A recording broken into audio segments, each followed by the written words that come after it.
Greetings from South Slough National Estuarine Research Reserve.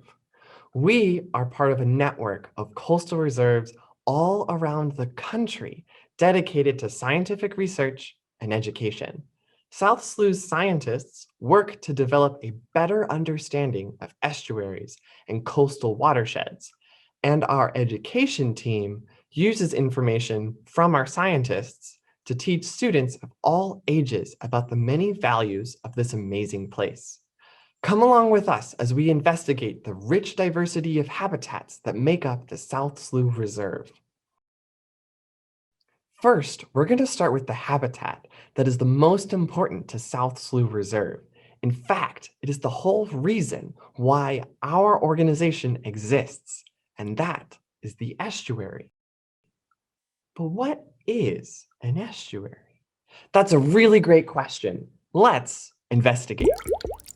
An estuary is a place where the fresh water from rivers and streams meets the salt water from the ocean, forming brackish water, which is a mix of fresh and salt water.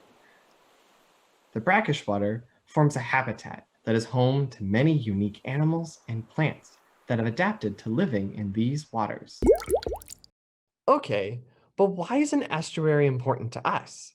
We don't live in brackish water like fish.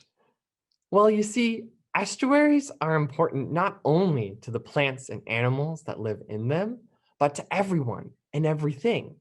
We are all connected to an estuary somewhere, somehow. Don't believe me? Well, I've got one word for you. Watersheds. Oh, you don't know what a watershed is? Let me show you. A watershed is an area of land that when it rains, all of the rain drains or sheds into one body of water, like a creek or river. This section of hills creates two distinct watersheds, the North Creek watershed and the Middle Creek watershed.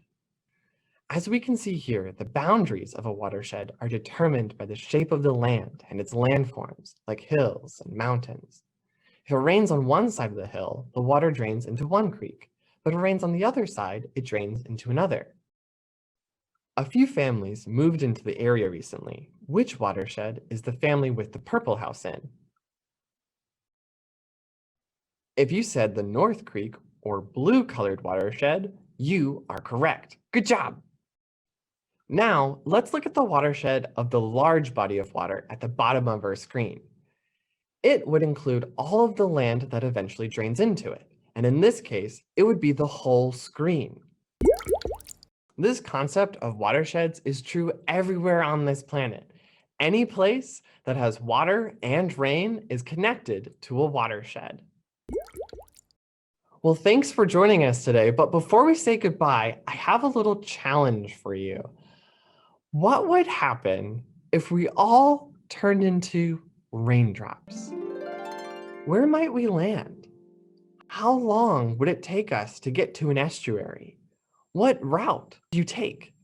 Would you sink into the soil and move through the ground? Would you roll off into a storm drain or passing creek?